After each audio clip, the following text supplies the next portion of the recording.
Friends నమస్తే అండి. Welcome back to my channel. ఈరోజు మన రెసిపీ ఇటు బ్రేక్ఫాస్ట్లోకైనా అటు రైస్లోకైనా మంచి కాంబినేషన్గా ఉంటూ 6 నెలల వరకు నిల్వ ఉండేటువంటి టమాటా కొత్తిమీర పచ్చడిని, అది కూడా పక్కా కొలతలతో ఈ వీడియోలో మీతో షేర్ చేసుకోబోతున్నానండి.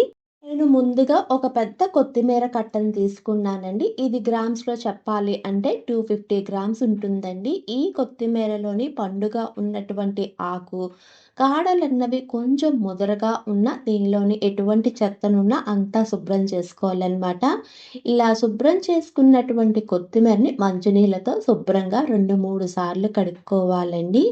ఇలా కడుక్కున్నటువంటి కొత్తిమీరని ఒక జాలి గిన్నెలోకి వేసుకొని ఒక్క 10 నిమిషాలు పక్కన పెట్టుకుందాము. 10 నిమిషాల తర్వాత ఈ కొత్తిమీరని ప్యాన్ కింద ఆరబెట్టుకోవాలండి. ఈ కొత్తిమీరలోని ఎటువంటి తడన్నది లేకుండా ఉండే విధంగా ఆరబెట్టుకోవాలన్నమాట. తర్వాత ఈ కొత్తిమీరలోకి 250 గ్రామ్స్ పండు టమాటాలను తీసుకుని వీటిని కూడా శుభ్రంగా కడుక్కొని వీటిని కూడా ఆరబెట్టుకుందాము. ఇవి ఆరుతూ ఉంటాయండి. వేరొక పక్కన పొయ్య వెలిగించి పాన్ పెట్టుకుని దీనిలోకి 1 టేబుల్ స్పూన్ మెంతులను వేసుకొని ఇవి కొంచెం రంగు అన్నది చేంజ్ అయ్యే అంతవరకు వేపుకోవాలన్నమాట. ఇది చేంజ్ అయిన తర్వాత దీనిలోకి 2 టేబుల్ స్పూన్ ఆవాలను కూడా వేసుకొని ఇటు మెంతులు ఆవాలు అన్నవి మంచి కమ్మటి వాసన వచ్చే అంతవరకు వేపుకోవాలన్నమాట. ఇలా వేగినటువంటి మెంతులు ఆవాల్ని ఒక మిక్సీ జార్లోకి ట్రాన్స్ఫర్ చేసుకుని ఇది ఫైన్ పౌడర్గా చేసుకుని పక్కన పెట్టుకుందాము. తర్వాత మనం ప్యాన్ కింద ఆరబెట్టుకున్నటువంటి టమాటా కొత్తిమీర ఉంది కదండి, దాన్ని ఇలా ఫైన్గా చాప్ చేసుకోవాలన్నమాట. ఇలా రెడీ చేసుకున్నటువంటి టమాటా కొత్తిమీరని పక్కన పెట్టుకుందాము. పొయ్య వెలిగించి పాన్ పెట్టుకుని దీనిలోకి 1 టేబుల్ స్పూన్ ఆయిల్ తీసుకోవాలండి. దీనిలోకి మనం ముందుగా ఫైన్గా చాప్ చేసుకున్నటువంటి కొత్తిమీర ఉంది కదా, దాన్ని కూడా వేసుకోవాలి. ఇక్కడ ఫ్లేమ్ మాత్రం పూర్తిగా లో ఫ్లేమ్లోనే పెట్టుకొని ఈ కొత్తిమీరలోని పచ్చి వాసన పోయే అంతవరకు వేపుకోవాలన్నమాట. అంతేకాదండి, ఈ పచ్చడి అన్నది 6 నెలలు నిల్వ ఉండాలి అన్నాను, పచ్చడి అన్నది మంచి టేస్టీగా ఉండాలి అన్నా కూడాను కొత్తిమీర వేపుకునే దానిలోనే ఉంటుందన్నమాట. ఇలా బాగా వేగినటువంటి కొత్తిమీరని ఒక ప్లేట్లోకి తీసి పక్కన పెట్టుకుందాము. తర్వాత ఇదే ప్యాన్లోకి మనం ముందుగా ఫైన్గా చాప్ చేసుకున్నటువంటి టమాటా, దీనిలోకి 50 గ్రామ్స్ రాక్ సాల్ట్ను కూడా వేసుకొని అంతా బాగా కలిసేటట్టు కలుపుకోవాలండి. ఇలా కలుపుకున్న తర్వాత మూత పెట్టుకొని ఈ టమాటాల నుంచి కొంచెం వాటర్ అన్నది వచ్చే అంతవరకు ఈ టమాటాల్ని కుక్ చేసుకోవాలన్నమాట. ఇలా వాటర్ అన్నది వచ్చిన తర్వాత దీనిలోకి 50 గ్రామ్స్ పిక్క నార లేనటువంటి శుభ్రం చేసుకున్నటువంటి చింతపండును కూడా వేసుకొని ఇందులోకి 1 టీ స్పూన్ పసుపును కూడా వేసుకొని అంతా బాగా కలిసేటట్టు కలుపుకోవాలండి. ఇలా కలుపుకున్న తర్వాత మూత పెట్టుకొని ఇక్కడ టమాటా అన్నది కొంచెం మెత్తపడే అంతవరకు మగ్గించుకోవాలన్నమాట.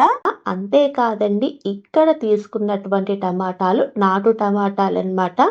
ఇలా నాటు టమాటా కాకుండాను మనకి జ్యూస్ తక్కువ ఉన్నటువంటి టమాటా తీసుకుంటే టమాటా క్వాంటిటీ అన్నది డబల్ చేసుకోవాలి.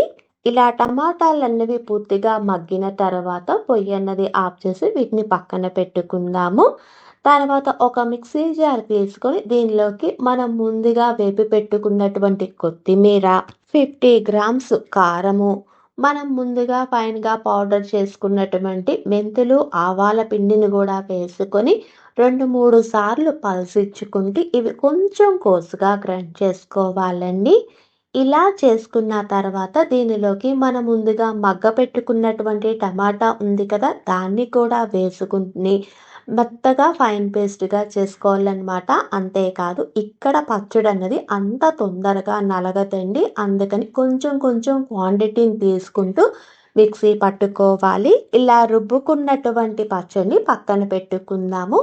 తర్వాత పొయ్య వెలిగించి పాన్ పెట్టుకొని దీనిలోకి 95 గ్రామ్స్ ఆయిల్ని తీసుకుంటున్నానండి. ఇక్కడ ఆయిల్ అన్నది కొంచెం ఎక్కువే పడుతుంది అన్నమాట.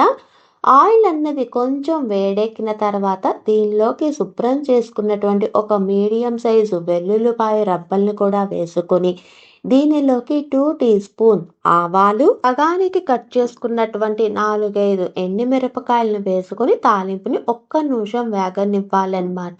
ఇలా వేగిన తర్వాత దీనిలోకి 1 టీ స్పూన్ ఇంగువను కూడా వేసుకొని ఒక్కసారి అంతా బాగా కలిసేటట్టు కలుపుకొని దీనిలోకి మనం ముందుగా రెడీ చేసుకున్నటువంటి టమాటా, కొత్తిమీర పచ్చడిని కూడా వేసుకొని అంతా బాగా కలిసేటట్టు కలుపుకోవాలండి.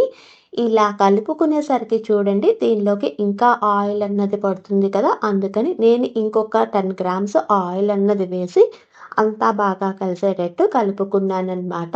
అంతే కాదండి, ఈ పచ్చడన్నది చేసిన రోజు కన్నాను ఒక 2, 3 రోజులు అయిన తర్వాత తింటేనే ఈ పచ్చడన్నది టేస్ట్ చాలా బావుంటుంది.